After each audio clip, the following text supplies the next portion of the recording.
Isa rin po ang Metropolitan Manila Development Authority sa mga punong abala para sa pagdating ng bakuna bukas dito sa bansa. Kumustahin po natin ang paghahanda ng ahensya kasama si MMDA Chairman Benhur Abalos Jr. Magandang araw po. Magandang araw po sa inyo at sa lahat po na nanonood, nakikinig. Magandang araw po. Opo, Chairman, kasado na po ba yung route plan ng paghatid ng bakuna mula po sa Villamor Air Base sa Pasay hanggang dito daw po sa DOH facility sa Marikina? Ang tanong po, magsasara po ba kayo ng mga daan? Well, actually may mga options tayo, no? Pwede nating gamitin ng bus carousel. At kung hindi naman ay yung katabi mismo ng bus carousel. Actually, mga 6 na 40-foot container van po ito, no? Pero andyan naman ang CHPG, ang mga pulis at nandiyan po ang mga motorsiklo po ng MMDA. At gayon pa rin sa mga certain key areas, andyan po ang mga ground personnel namin. At hindi lamang yun, nakahanda rin po ang mga towing at emergency vehicles kung kasakali, no? Kasado na po ito, handang-handa po ang mga kapulisyahan at ang MMDA po. Opo, follow up lang po, no? Yung sa inyo pong kalkulasyon, gaano po kabilis yung magiging biyahe papunta po sa Marikina City? Well, I don't have the actual numbers right now, no? Pero nagkaroon naman ng simulation at dinouble check po ito, mukhang maganda naman. Kasi from Marikina, ito ay dadalhin pa rin sa Veterans Memorial Medical Center, no? So ganun po ang mangyayari po rito. Kung kaya't yung mga distribution nito, lahat po ng gagawin ay nakaplansya na po. At hindi lamang po itong initial, itong ngayong linggo, dahil siyempre, andyan na ho ang bakuna natin. Of course, galing po dyan sa mga susunod na araw, magbabakuna na ho ang Kalakang Maynila. No? Pati po yung kasado na rin po lahat po yun. Opo. Paano naman po yung magiging paalala ninyo sa mga motorista na tatahakin po yung mga nabanggit na ruta, especially tomorrow po? May paalala po ba kayo sa ating publiko?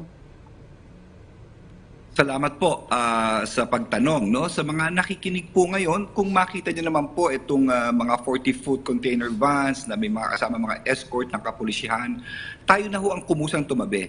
Ito na inaantay nating bakuna, ito'y para sa ating lahat, no? Para seamless at napakabilis naman po ng pagbiyahe po nito. Maraming salamat po. Opo, samantala bumili na rin po ang MMDA ng AstraZeneca vaccine. Tama po ba ito para sa 8,000 na empleyado ng ahensya? Kailan po inaasahan na darating ito at bakit po kayo na talagang masasabi nating nagsariling sikap na bumili po ng sarili ninyong bakuna? Ito po ay nung panahon pa ho ni Chairman Danny Lim, no, nung dating chairman, at pinirmahan ko na lang po ngayon nung kailan lamang. Ito naman ay bilang tulong na ho sa ating national government at hindi lang naman ng MMDA. Ito po ay halos siguro lahat din ng alkalde ng hindi lang ng Kalakang Maynila kundi ng buong Pilipinas na sariling pondo nila ay sila mismo ay umorder rin ng bakuna, no? Dahil nga sabi nga sa oras ng krisis at pandemya, importante pagtutulungan ng bawat isa. Minabuti po namin ito dahil alam nyo naman ang frontliners namin, ito yung nasa clearing, ito yung mga nakikita nyo sa kalye, mga traffic enforcers po. Ito po yung para sa protection na rin nila dahil parati po sila exposed at hindi lang sa kanila, yung mga tao makakahalubilo nila, yung mga motorist na nakakausap po nila. So it provides for more protection for themselves and also the public. Opo, pero Chairman, nabago na po ba yung porsyento? Kasi dati po 50% lamang po ng mga empleyado ang sang-ayon o payag na magpabakuna. So ano po yung hakbang na ginagawa ng MMDA para naman po makumbinsi pa rin yung iba? Well, actually, lahat po naman ng data ay nasa BIFAD. No? Yung nababasa ko ngang sinasabing 52% ng Sinovac, no? Ito po ay, ewan ko kung tama ako o mali, pero ito po yung narinig ko sa news at nasa record naman ito, yung po yung sinasabi na efficacy rate, no? Yung sinasabing 48 na medyo tinamaan, ang linaw, 100%, wala naman pong namatay at wala naman pong ganun ka-serious, no? Halos karamihan yata nito ay asymptomatic. The records will speak for themselves. At nung during sa interview po ni Secretary Harry Roque, sinabi yata nung Helen lang, yung pong sa Sinovac, na sila lang yata ang nagsagawa, no? Dito po sa mga frontliners, yung ibang mga Western medicine, wala yatang gano'n, no? Just correct me if I'm wrong. Yung po ang pagkakarinig ko at least the records will stand out. Kung kaya't, maski ako po, on record po ngayon, nakakausap ko na po ang aking may bahay, no, kung talaga may question po tungkol dito, no, handa po kaming una magpabakuna just to show that kami po'y naniniwala sa produktong ito. Pero gayon pa man, we could be the first or we could be the last. Depende po, kakasabihin naman na iba, nauna ka, nakaupo ka. No? Ako naman, for the purpose lamang na magkaroon tayo ng confidence po dito po sa bakunang ito. Ngayon po, kung mag-agawan naman, wala akong problema, maski mahuli po tayo. Okay lang po yun. Pero sa mga empleyado po ng MMDA, marami na po ba yung bukas o gusto na magpabakuna? Marami na po, marami na po. At saka ang maganda naman, maski naman sa ibang bansa, makikita mo ang trend eh. Sa simula talagang may duda, no? May nag-aalangan sila, pero habang tumatagal, no? I mean, you could see this through all over, nag-aagawan pa eh. Ang haba ho ng pila eh. Kaya nga nakita naman natin ang mga bakuna ngayon ay halos nagkakaubusan sa buong mundo. Opo, Chairman, nagkaroon na ba ulit kayo ng meeting ng Metro Manila Council? Kasi po, nagsimula nung magdesisyon ang Pangulo na ipagpaliban nga ang MGCQ status ng NCR. Kanina nga po, inanunsyo ni Presidential Spokesperson Harry Roque na ang National Capital Region po ay mananatili sa GCQ ngayong buwan ng Marso.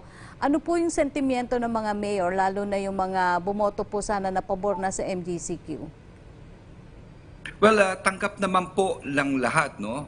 Kung ano man ang desisyon po ng Presidente, sabi nga nila, we defer to the wisdom and judgment of our President and we will exert all efforts in combating with the President this COVID-19 pandemic. No? Nakikiisa po ang lahat. Mamayang gabi po, may pagpupulong po kami ng lahat ng alkalde.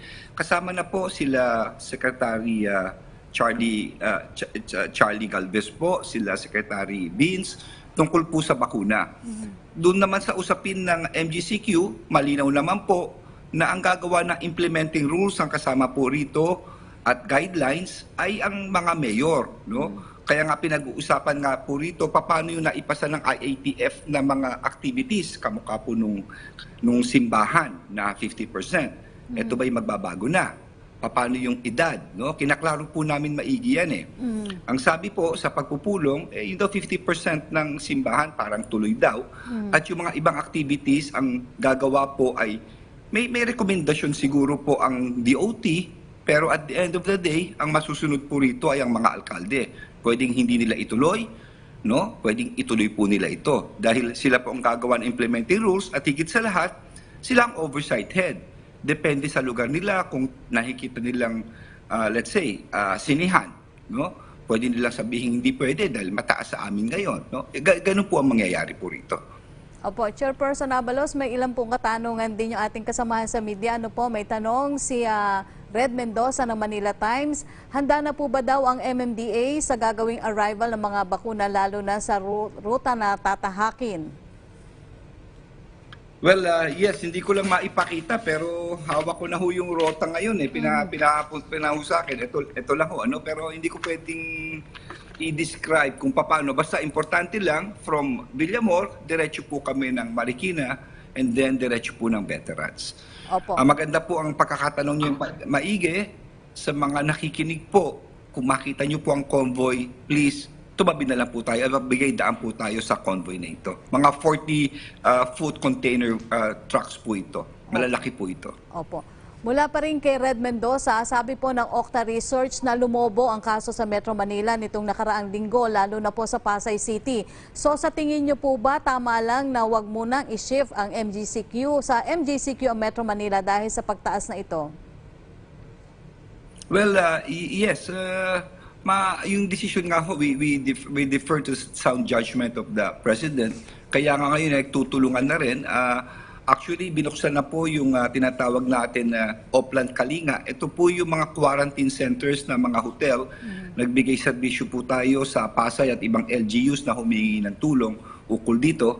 Dahil importante po talaga rito ay maihiwalay contract tracing At nakita naman natin sa Pasay, may iilan, pa isa-isa sa ibang barangay, pero may nagkukumpul-kumpul sa ibang barangay po, no? But one thing, ang parang sinabi nila nagpataas sa Pasay ay, kasi yung pupuntang aalis ng bansa po, yung aalis ng bansa, kung minsan may requirement, no? Hindi ko na sasabihin kung anong klaseng trabaho po, ano? May requirement of of parang itet sila, iso-swab.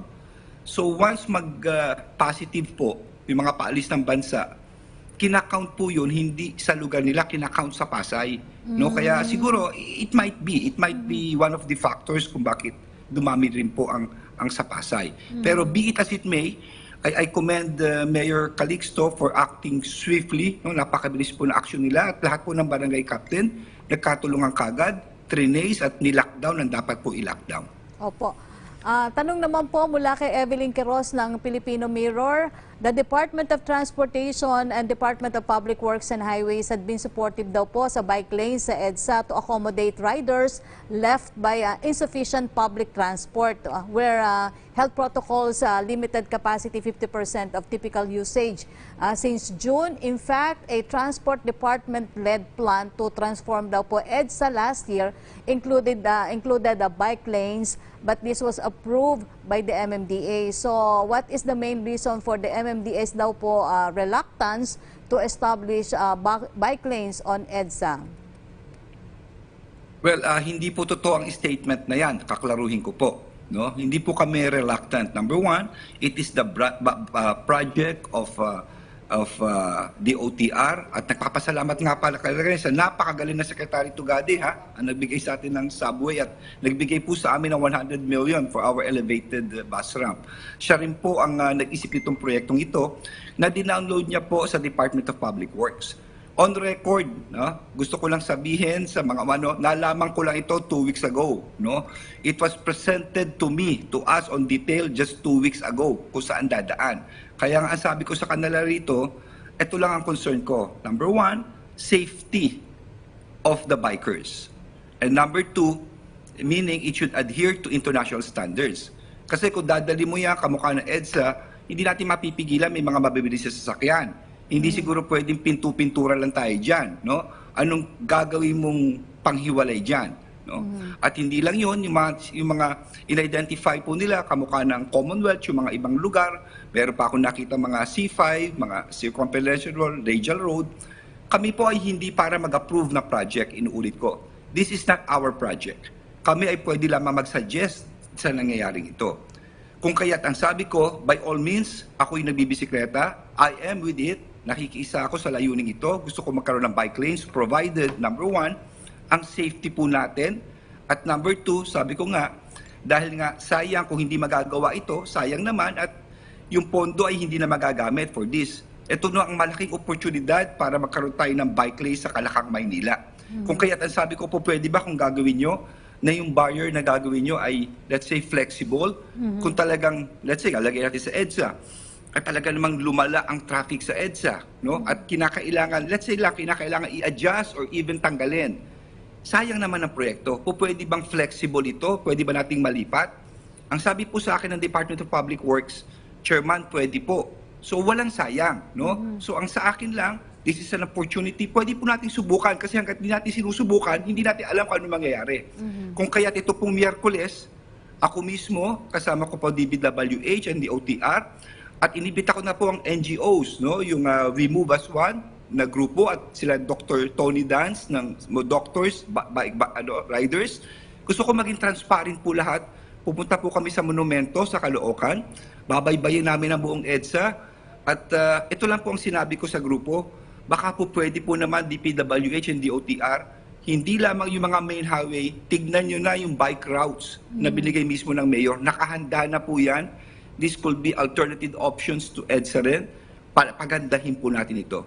So yung ating panaginip na magkaroon ng bike lane ay eto na po. At inuulit ko, never po ako nag-oppose o nag-object dito. I only came to know of this 2 weeks ago. Dinetalyo po sa akin ang plano. And immediately, sabi ko, aprubahan na yan provided may safety plan, no?